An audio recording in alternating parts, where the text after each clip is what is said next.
गोलू देवता, जिन्हें न्याय का देवता भी कहा जाता है, गोलू देवता अपने न्यायप्रिय स्वभाव एवं सभी की कामनाएं पूर्ण करने के कारण विश्व प्रसिद्ध हैं।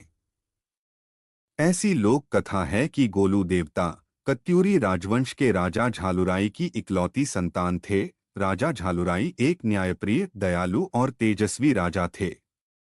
उनकी 7 रानियां थी, परंतु एक भी संतान न थी। उनको अपना वंश आगे न बढ़ पाने का डर था, जिस कारण वह काफी चिंतित रहते थे। एक दिन राजा एक ज्योतिष से मिले, जिसने राजा को भगवान भैरव की तपस्या करने को कहा। इसके बाद राजा ने घनघोर तपस्या कर भगवान भैरव को प्रसन्न किया। भगवान भैरव ने दर्शन देकर राजा के तपस्या का कारण पूछा।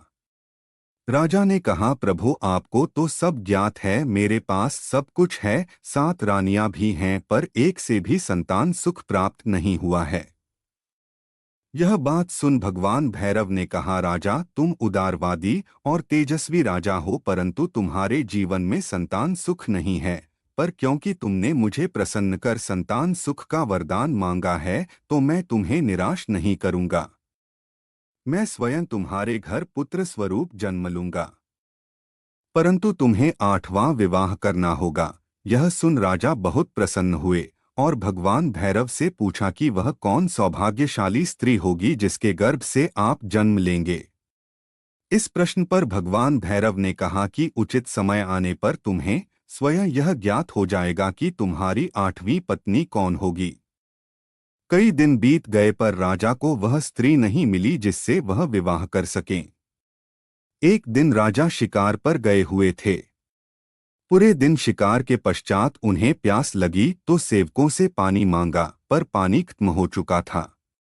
इसलिए सेवक पानी की तलाश में निकल गए और काफी देर तक न लौटे, तो राजा उनकी तलाश में एक तालाब के किनारे पहुंचे, जहां उनके सिपाही मूर्छित पड़े थे।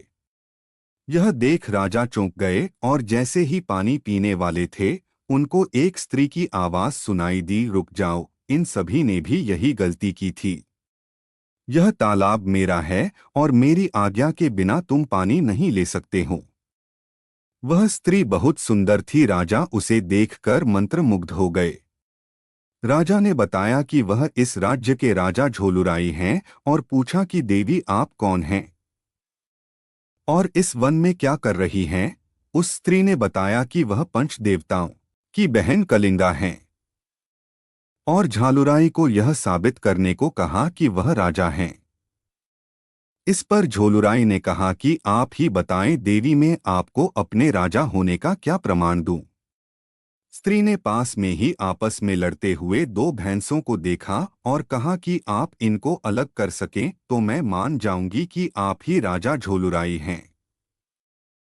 राजा ने काफी प्रयास किए पर सफल न हो सके। यह देख कलिंगा ने स्वयं उन 2 भैंसों को अलग कर उनकी लड़ाई समाप्त करवा दी। राजा यह देख काफी प्रभावित हुए और देवी कलिंगा को अपनी 8वीं पत्नी बनाने का ठान लिया और विवाह का प्रस्ताव पंच देवताओं के सम्मुख रखा। पंच देवता भी राजा झालुराई की महानता से प्रभावित थे, इसलिए दोनों का विवाह कर दिया गया। कुछ ही वक्त बाद रानी कलिंगा गर्भवती हो गईं। यह देख 7 रानियां रानी कलिंगा से जलने लगीं। 7 रानियों ने मिलकर यह योजना बनाई कि कैसे भी रानी कलिंगा की संतान को खत्म करना है। 7 रानियों ने रानी कलिंगा से कहा कि एक ज्योतिषी ने उन्हें बताया है कि जन्म के वक्त अगर तुम अपनी संतान को देखोगी तो वह मर जाएगी। जल्द ही प्रसव का दिन आया। रानी कलिंगा की आंखों पर पट्टी बांध दी गई। रानी ने पुत्र को जन्म दिया। 7 रानियों ने बच्चे को गौशाला में फेंक दिया ताकि बच्चा पशुओं के पैरों तले आकर मर जाए और रानी कलिंगा को बताया कि उसने सिलवट्टे पत्थर को जन्म दिया है और खून से लथपथ पत्थर कलिंगा की गोद में दे दिया। वहीं दूसरी तरफ गौशाला में पड़े बच्चे को खरोंच तक नहीं आई। गाय का दूध पीकर बच्चा सकुशल था। यह देख 7 रानियों ने बच्चे को नमक के ढेर में दबा दिया, पर वह नमक का ढेर चीनी के ढेर में बदल गया। इसके बाद बिच्छुओं के बीच फेंक दिया, पर बच्चे का बाल भी बांका न हुआ। जब रानियों को कुछ न समझ आया तो बच्चे को संदूक में बंद करके काली नदी में बहा दिया। 7 दिन 7 रात के बाद एक मछुआरे के जाल में वह संदूक जा फंसा। जब मछुआरे ने संदूक खोला तो उसमें से बच्चा निकला। यह देख मछुआरा और उसकी पत्नी काफी प्रसन्न हुए, क्योंकि उन दोनों की भी कोई संतान न थी। दिन बीतते गए, लड़का बड़ा हो चुका था। वहीं दूसरी तरफ राजा झालुराई अपनी किस्मत से काफी निराश थे। एक दिन लड़के को अपने सपने में ज्ञात हुआ कि वह राजा झालुराई के पुत्र हैं और उनकी सौतेली माँ ने धोखे से उन्हें अपने माता पिता से दूर कर दिया है। साथ ही अपने जीवन का उद्देश्य, जन्म से जुड़ी घटनाएं, सब कुछ याद आ गया। सब कुछ ज्ञात होने के पश्चात लड़का अपने पिता मछुआरे के पास गया और घोड़े की मांग की। मछुआरा गरीब था, घोड़ा खरीद पाने में सक्षम न था, तो वह लकड़ी का घोड़ा ले आया।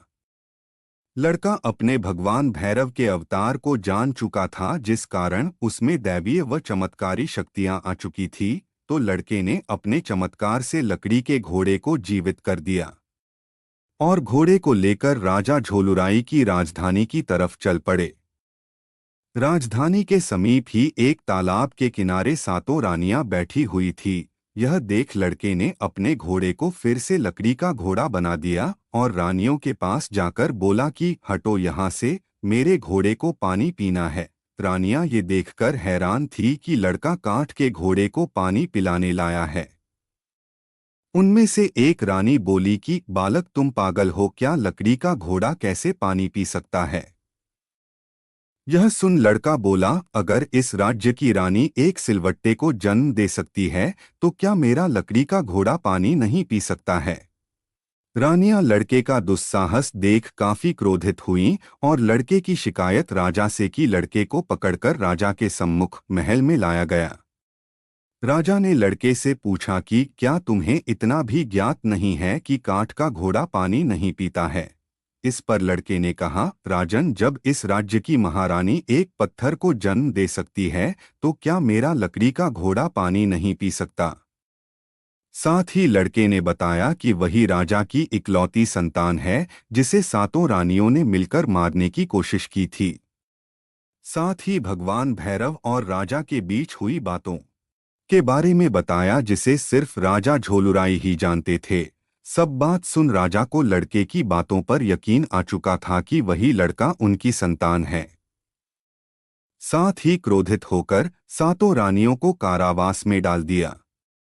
7 रानियां चीखने पुकारने लगीं व रानी कलिंगा और राजा से क्षमायाचना मांगने लगीं। बालक के कहने पर राजा ने 7 रानियों को माफ कर दिया। कुछ वक्त पश्चात बालक युवा हो चुका था। राजा झोलुराई के पश्चात उन्होंने राज्य का भार संभाला और अपने तुरंत व सही न्याय के कारण ही उन्हें न्याय का देवता कहा गया।